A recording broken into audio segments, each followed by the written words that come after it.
155 বস্তা। ভালো কথা, আপনার কাছে পাঠিয়ে দিল, এখন আপনি রিসিভ করলেন। এখন আপনি কি দরে বিক্রি, আপনি মনে করেন 30 টাকা করে বিক্রি করেন, আজকে সমস্যা আছে যে আপনি 50 টাকা করে বিক্রি করলেন, তো এই কোন বেসিসে বিক্রি করলেন 50 টাকা করে? উনি বললেন 50 টাকা করে বিক্রি করার জন্য। তার মানে বোঝা গেল যে আপনারা চাইলে দাম কমাতেও পারেন, বাড়াতেও পারেন। এই সময় আপনাদের কন্ট্রোলিং, আমাদের কিছু না, আপনারা কন্ট্রোলিং অথরিটি, তাই না? শ্যামবাজার যদি মনে করে যে আজকে পেঁয়াজ 35 করে বিক্রি হবে, তাহলে 35 বিক্রি হতে পারে। আচ্ছা, আর একটা বিষয় আমাকে একটু বলেন। প্রথমটা বুঝলাম যে আপনাদের হাতে এই কন্ট্রোলিংটা রয়েছে, কি দাম কত হবে শ্যামবাজার ব্যবসায়ী বলবে, আমাদের কথা হয় যে আজকে বাজার কত যাইতেছে, তা আপনি একটু কম করে বলবেন যে বাজার কম যাইতেছে। আব্দুল হালিমেরটা বিক্রি করেছেন 21 টাকা, 24 টাকা, 30 টাকা। বুঝেন বিষয়টি?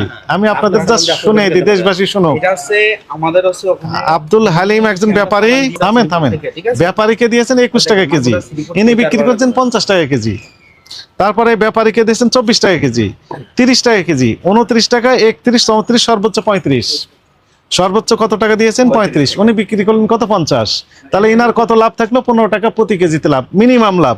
আর সর্বোচ্চ লাভ থাকলো 21 টাকা, যেহেতু বিক্রি দিয়েছেন ইনাই। তাহলে কত হলো? 21, 29 টাকা হচ্ছে, তাই না?